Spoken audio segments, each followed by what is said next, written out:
2부, 정령과의 기묘한 동거. 25. 인형관리국의 정체. 추격전은 오래가지 못했다. 빛의 여자는 인간의 골목길에 익숙하지 않은 듯 몇 번이고 발이 엉키고 벽에 부딪혔다. 나는 필사적이었다. 내 평생 이렇게 빠른 속도로 이렇게 간절하게 무언가를 쫓아본 적이 없었다. 마침내 막다른 골목, 더 이상 도망갈 곳이 없어진 그녀는 벽에 등을 기댄 채 숨을 헐떡이며 나를 마주보았다. 그녀의 반투명한 몸은 공포와 불안으로 심하게 깜빡이고 있었다. 나는 그녀로부터 몇 걸음 떨어진 곳에 멈춰 섰다. 나 역시 숨이 턱까지 차올랐지만 지금은 그것을 신경 쓸 때가 아니었다. 나는 내 눈앞에 있는 비현실적인 존재를, 내 인생을 송두리째 뒤흔든 장본인을 똑똑히 바라보았다. 하하, 이제 도망 못 가. 내 목소리가 어둠 속에서 거칠게 울렸다. 그녀는 겁에 질린 사슴 같은 눈으로 나를 올려다보았다. 그녀의 입술이 희미하게 움직였지만 소리는 나오지 않았다. 대답해. 당신, 대체 정체가 뭐야? 왜 나한테 이런 짓을 하는 거지? 내 질문에 그녀는 눈을 질끈 감았다. 그녀의 몸을 이루고 있던 빛의 입자들이 파르르 떨리며 흩어지려 했다. 이대로 사라지게 둘 수는 없었다. 나는 한 걸음 더 다가가며 나도 모르게 소리쳤다. 사라지지 마. 당신들이 내 인생을 이렇게 망쳐놓고 이제 와서 또 도망치려는 건 아니겠지. 내 절박한 외침이 그녀에게 닿았던 걸까. 흩어지려던 그녀의 형상이 아주 희미하게 다시 이전의 모습을 되찾았다. 그녀는 마침내 결심했다는 듯 눈을 뜨고 나를 똑바로 쳐다보았다. 그녀의 목소리는 맑았지만 가늘게 떨리고 있었다. 망치려던 게 아니었어요. 뭐라고? 저희는 소피 씨를 도우려고 했습니다. 도와. 이게 돕는 거라고. 내 모든 계획을 망치고 나를 온 세상의 웃음거리로 만든 게 나를 돕는 거라고. 나는 분노를 참지 못하고 벽을 주먹으로 내리쳤다. 퍽 하는 둔탁한 소리가 울렸다. 그녀는 움찔하며 어깨를 떨었지만 이번에는 물러서지 않았다. 그녀는 심호흡을 한 번 하고는 마치 오래전부터 연습해온 대사를 읊듯이 자신의 정체를 밝혔다. 안녕하세요, 소피 씨. 그녀는 갑자기 자세를 바로 하더니 어설프게 고개를 숙여 보였다. 그 모습은 지독하게 관료적이어서 이 비현실적인 상황과 전혀 어울리지 않았다. 저는 서울시 인형관리국 소속 불운 총량 초과 담당자 현장 요원 누리입니다. 나는 내 귀를 의심했다. 서울시 인형관리국 불운 총량 초과 담당자. 생전 처음 들어보는 장난 같은 이름들의 조합이었다. 내가 황당한 표정으로 되묻자 그녀는 마치 민원인을 대하는 공무원처럼 또박또박 다시 말했다. 서울에 보이지 않는 이면, 즉 도시의 운과 불운의 총량을 관리하고 시스템의 균형을 유지하는 곳입니다. 소피 씨는 저희 국의 특별관리 대상이십니다. 코드명 소피. 그녀는 마지막에 소피를 어색한 발음으로 덧붙였다. 나는 할 말을 잃었다. 이 모든 것이 거대한 몰래카메라이거나 아니면 내가 정말로 미쳐버린 것이라고 생각할 수밖에 없었다. 하지만 내 눈앞에 있는 반투명한 빛의 존재와 그녀의 너무나도 진지한 말투는 이것이 현실이라고 말하고 있었다. 특별관리 대상이라고. 내가 왜? 소피 씨의 개인 불운 수치가 일반인의 허용치를 아득히 초과하여 도시 전체의 운 시스템의 버그를 일으킬 수 있는 위험 수위에 도달했기 때문입니다. 저희의 임무는 소피 씨가 더 큰 불행에 빠져 자포자기하거나 최악의 상황에 이르지 않도록 상태를 유지하고 최종적으로는 인간 사회 시스템에 안전하게 재접속시키는 것입니다. 그녀의 설명은 한편이 공상과학 소설 같았다. 하지만 그 소설의 주인공이 바로 나라니. 나는 이 기가 막힌 상황을 어떻게 받아들여야 할지 알 수 없었다. 나는 그저 텅 빈 눈으로 그녀를 바라볼 뿐이었다. 내 인생을 망친 범인의 정체는 내가 상상했던 그 어떤 것보다도 훨씬 더 황당하고 거대했다. 26. 황당한 진실. 그러니까 당신들이 내 인생을 망친, 아니, 구해준 외계인 같은 거라고. 나는 한참 만에 간신히 목소리를 쥐어짰다. 내 질문에 눈이라는 이름의 빛의 존재는 약간 기분이 상한 듯 미간을 찌푸렸다. 정령입니다만 그녀는 퉁명스럽게 대꾸했다. 외계인이라니요. 저희는 이 도시가 처음 생겨났을 때부터 함께해온 존재들입니다. 오래된 나무나 강물, 바람, 그리고 가로등 같은 사물에 깃들어 도시의 균형을 유지하는 일종의 공무원 같은 거라고 생각하시면 됩니다.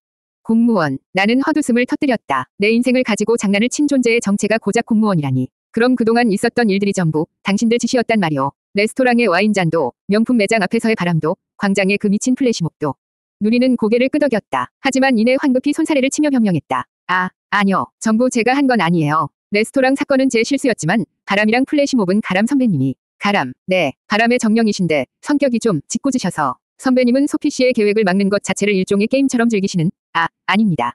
이건 못 들은 걸로 해주세요. 누리는 자신의 실언에 당황하며 입을 막았다. 나는 머리가 지끈거렸다. 내 인생을 건 처절한 사투가 누군가에게는 그저 게임에 불과했다니. 당신들 대체 나한테 왜 이러는 거요? 내가 뭘 그렇게 잘못했는데. 나는 그냥 감옥에 가서 따뜻한 밥 좀 먹고 이 추운 겨울 좀 나고 싶었을 뿐인데. 그게 그렇게 큰 잘못이야. 내 목소리가 울분에 차 떨려 나왔다. 누리는 어쩔 줄 몰라 하며 안타까운 눈으로 나를 바라보았다. 소피 씨가 잘못한 건 아무것도 없어요. 오히려 소피 씨는 피해자예요. 피해자. 네. 소피 씨의 불운은 소피 씨 자신의 것이 아니에요. 도시의 불균형 때문에 다른 사람들이 흘려보낸 자잘한 불운들이 이상하게 소피 씨에게만 집중되고 있는 상태예요. 소피 씨는 말하자면 도시의 모든 불운을 빨아들이는 거대한 피뢰침 같은 존재가 되어버린 거죠. 황당한 진실이었다. 내가 재수가 없었던 것이 아니었다. 나는 그저 도시 전체의 불운을 대신 짊어지고 있었던 것이다. 그래서 저희가 개입할 수밖에 없었어요. 소피 씨가 만약 구치소에 들어가서 안정적인 상태가 되어버리면 그동안 억눌려 있던 모든 불운이 한꺼번에 터져나와 도시 전체의 재앙을 불러일으킬 수도 있었으니까요. 마포대교가 무너진다거나. 나는 할 말을 잃었다. 내 기구한 운명의 이유가 고작 도시 시스템의 버그 때문이었다니. 그리고 내 생존을 위한 처절한 몸부림이 도시를 파괴할 수 있는 재앙의 씨앗이었다니. 그래서 당신들이 한 짓이 고작 나를 온 세상의 웃음거리로 만든 거였나. 나를 영웅으로 만들어서 아무것도 못하게 발을 묶어놓은 거였냐고. 죄송합니다. 그건 정말 죄송합니다. 저는 그냥 소피 씨가 다치거나 잘못될까봐 제 첫 현장 임무라서 너무 위용만 앞섰어요. 일이 이렇게까지 커질 줄은. 누리는 진심으로 미안한 듯 고개를 숙였다. 그녀의 빛나는 형체가 미안함 때문인지 더욱 희미해지는 것 같았다. 나는 이 모든 상황을 어떻게 받아들여야 할지 알 수 없었다. 내 앞에 있는 이 어설프고 순수한 정령을 원망해야 할까? 아니면 이 모든 부조리한 운명을 받아들여야 할까? 내가 혼란스러운 생각에 잠겨 있을 때였다. 골 좋다, 신참. 결국 다 불어버렸군. 어디선가 장난기 가득한 바람 소리와 함께 새로운 목소리가 들려왔다. 나와 누리가 동시에 고개를 돌렸다. 막다른 골목의 담벼락 위, 그곳에 한 남자가 비스듬히 앉아 우리를 내려다보며 낄낄거리고 있었다. 그는 반투명한 누리와는 달리 평범한 인간과 똑같은 모습이었다. 하지만 그의 주변으로 부는 기묘한 바람은 그가 평범한 인간이 아님을 말해주고 있었다. 가람 선배님. 누리가 경악하며 외쳤다. 바로 그놈이었다. 내 인생을 게임처럼 즐겼다던 바람의 정령 가람. 그가 내 앞에 드디어 모습을 드러낸 것이다. 2부. 정령과의 기묘한 동거. 27. 팀장님의 경고. 가람 선배님. 누리가 경악하며 외쳤다. 담벼락 위에 비스듬히 앉아있던 남자는 고양이처럼 가볍게 땅으로 뛰어내렸다. 그는 평범한 젊은 남자처럼 보였지만 그의 눈은 수백 년은 좋게 살아온 존재처럼 깊고 장난기 가득하게 빛나고 있었다. 바로 내 인생을 가지고 장난을 쳤던 바람의 정령 가람. 그가 내 앞에 드디어 모습을 드러낸 것이다. 그는 나를 위아래로 훑어보더니 휘파람을 한번 불었다. 호오, 이 양반 봐라. 우리 신참이 제 모습을 드러냈는데도 놀라지도 않네. 보통 멘탈이 아니야. 내가 이럴 줄 알았지. 나는 아무 말 없이 그를 노려보았다. 지금 내 눈앞에 있는 두 존재가 내 모든 불행의 원흉이자 나를 방해해온 장본인들이었다. 분노가 치밀어 올랐지만 동시에 기묘한 해방감마저 느껴졌다. 더 이상 보이지 않는 적과 싸울 필요가 없었다. 나의 적은 지금 내 눈앞에 있었다. 선배님, 여긴 어떻게? 누리가 당황하며 물었다. 가람은 어깨를 으쓱하며 대답했다. 어떻게는 무슨. 신참 하나가 규정 위반하고 민간인한테 정체를 홀랑 풀어버렸다는 긴급 알림이 떠서 구경 왔지. 근데 꼴을 보아하니 내가 생각했던 것보다 훨씬 더 재미있게 돌아가고 있잖아. 그는 나와 누리를 번갈아 보며 낄낄거렸다. 바로 그때 우리 세 사람 사이의 허공이 지지직거리며 일그러지기 시작했다. 마치 오래된 텔레비전 화면처럼 공간의 일부가 노이즈가 낀 것처럼 변하더니 그곳에서 낮고 중후한 목소리가 울려 퍼졌다. 누리 요원. 그 목소리는 인명관리국 상황실에서 들려오는 것이 분명했다. 누리의 얼굴이 사색이 되었다. 팀장님. 지금 즉시 상황 설명해. 이게 어떻게 된 일인지. 왕 팀장의 목소리는 분노로 가득 차 있었다. 누리는 거의 울먹이며 더듬더듬 상황을 설명하기 시작했다. 죄송합니다. 소피 씨가 빵을 버리려고 해서 저도 모르게 너무 흥분해서 저를 막으려는 걸 막으려다가 그만 민간인에게 정체를 발설했다고. 이건 중대한 규정 위반이야. 당장 본부로 귀환해서 징계위원회에 회부될 준비해. 왕 팀장의 불호령에 누리의 어깨가 축 처졌다. 그녀의 빛나는 형체가 금방이라도 울음을 터뜨릴 것처럼 심하게 흔들렸다. 나는 이 모든 광경을 멍하니 지켜보고 있었다. 내 인생을 망친 정령이 이제는 직장 상사에게 혼나고 있는 이 기가 막힌 상황. 나는 웃어야 할까? 화를 내야 할까? 28. 가람의 등장. 에이, 영감. 너무 빡빡하게 굴지 마시오. 모두의 예상을 깨고 상황에 끼어든 것은 가람이었다. 그는 허공에 떠 있는 왕 팀장의 노이즈 낀 형상을 향해 마치 동네 형에게 말하듯 건들거리며 말했다. 신참이 아직 어려서 뭘 모르고 그런 거지. 그리고 결과적으로는 잘된 거 아니오. 저 양반, 이제 우리 존재를 알았으니 더 이상 엉뚱한 짓은 안 할 거 아냐. 닥쳐, 가람. 내 놈이 또 쓸데없는 장난을 쳐서 일이 이 지경이 된 거 아니냐. 내 놈도 이번 일 끝나면 심할서 쓸 준비 단단히 해둬. 왕 팀장의 분노는 가람에게도 향했다. 하지만 가람은 눈 하나 깜짝하지 않았다. 오히려 그는 재미있다는 듯이 미소를 지으며 말했다. 재밌잖아, 영감. 이 양반, 보통 내기가 아니라고. 가람은 턱짓으로 나를 가리켰다. 우리가 그렇게나 방해를 했는데도 결국 우리 꼬리를 잡았어. 수백 년 만에 처음 아니오. 우리 정체를 스스로의 힘으로 밝혀낸 인간은. 이 정도면 우리가 직접 나서서 대화 한번 나눠볼 만한 가치가 있지 않겠어. 그의 말에 왕 팀장은 잠시 침묵했다. 가람의 말은 단순한 변명이 아니었다. 그 안에는 나라는 존재에 대한 순수한 호기심과 인정이 담겨 있었다.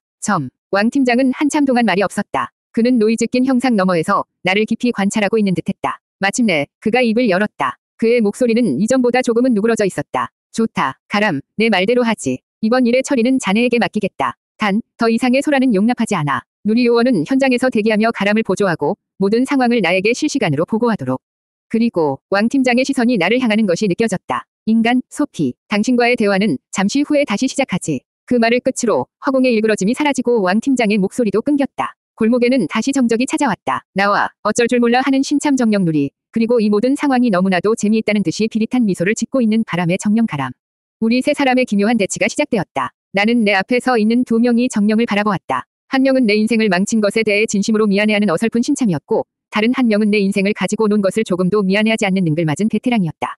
자, 그럼 가람이 내게 한 걸음 다가오며 마치 오랜 친구에게 말을 걸 듯 입을 열었다. 우리 이제부터 뭘 하면 될까? 아직도 감옥에 가고 싶으신가? 광장의 예술가 양반. 그의 목소리는 유쾌했지만 그의 눈은 전혀 웃고 있지 않았다. 나는 그 눈을 마주보며 내 인생을 건 마지막 도박을 시작해야 한다는 것을 직감했다. 2부 정령과의 기묘한 동거.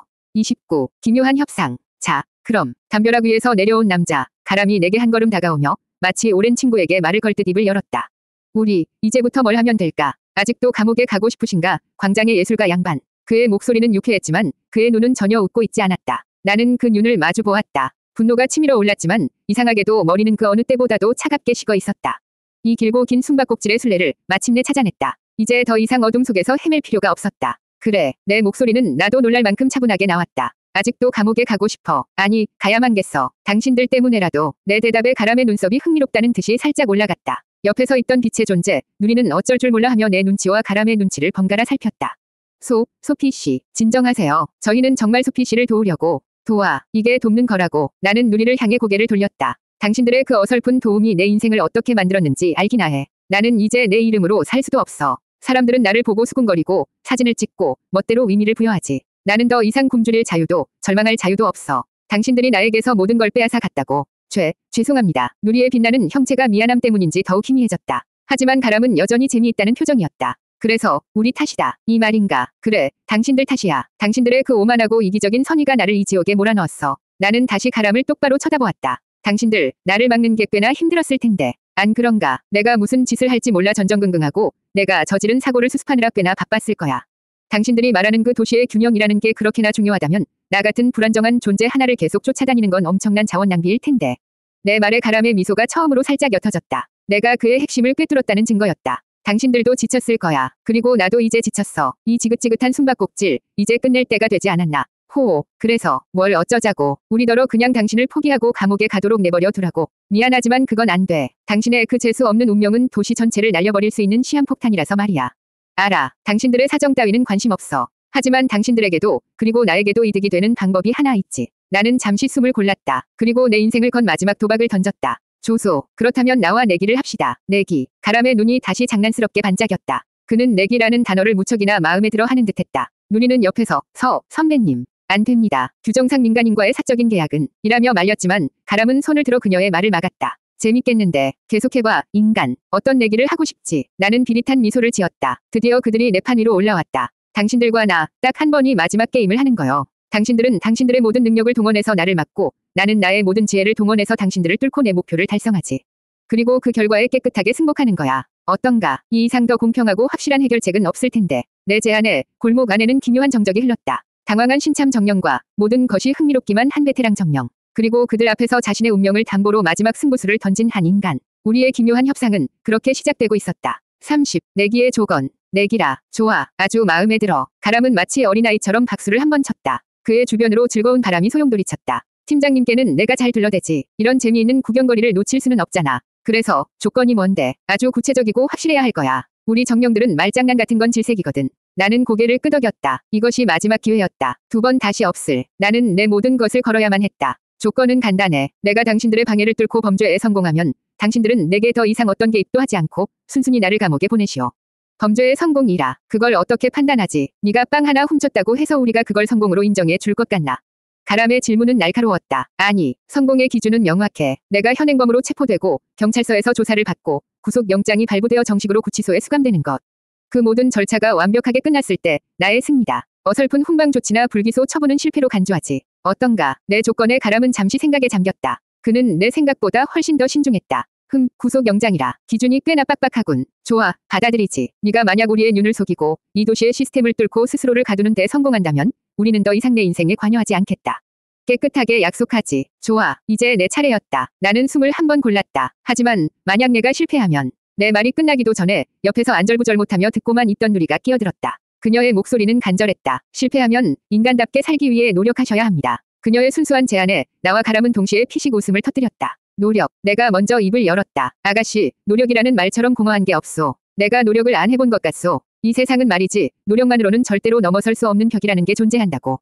그래, 신참. 너무 교과서 같은 소리만 하는군. 가람이 누리의 머리를 가볍게 쥐어박으며 말했다. 저 양반 말이 맞아. 노력 같은 애매한 조건은 내기에 어울리지 않아. 훨씬 더 확실하고 재미있는 대가가 필요하지. 안 그런가, 소피 양반. 가람의 시선이 다시 나를 향했다. 그의 눈에는 교활한 장난기가 가득했다. 좋아, 그럼 조건을 바꾸지. 만약 당신이 실패한다면. 그는 잠시 말을 끊고 극적인 효과를 즐기는 배우처럼씩 웃었다. 당신은 우리 인형관리국의 민간인 협력요원이 되는 거다. 뭐라고? 이번에는 내가 당황할 차례였다. 민간인, 협력요원. 그래, 당신의 그 기상천외하고 재수 없는 부른 말이야. 그걸 그냥 섞이기에는 너무 아깝지 않나. 생각만 해도 끔찍한 재앙을 몰고 다니는 당신의 그 능력을 이제부터는 도시를 위해 쓰는 거지. 우리가 지정하는 특정 시간, 특정 장소에 당신이 나타나는 것만으로도 웬만한 악의를 가진 놈들은 스스로 파멸하게 될걸. 어때? 재밌겠지. 도시의 불운을 빨아들이는 피뢰침에서 이제는 불운을 내뿜는 인간 번개가 되는 거야. 기가 막힌 제안이었다. 실패하면 내가 그토록 증오했던 도시의 시스템을 위해 일하는 부품이 되라고.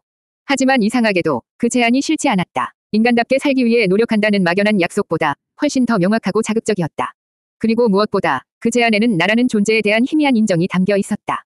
나는 가람의 눈을 똑바로 쳐다보았다. 그의 눈에는 장난기와 함께 나의 대답을 기다리는 진지함이 서려 있었다. 조소, 나는 마침내 입을 열었다. 그 내기, 받아들이지. 내 대답에 가람의 얼굴에 만족스러운 미소가 번졌다. 누리는 옆에서, 안 돼요, 소피씨. 그건, 이라며 절교했지만 이미 엎질러진 물이었다. 좋아, 계약 성립이다. 가람이 유쾌하게 외치며 내게 손을 내밀었다. 나는 그의 손을 마주 잡았다. 그의 손은 차가운 바람처럼 서늘했지만 분명한 실체가 느껴졌다. 그렇게 이 도시의 가장 어둡고 후미진 골목에서 세상에서 가장 기묘한 내기가 성립되었다.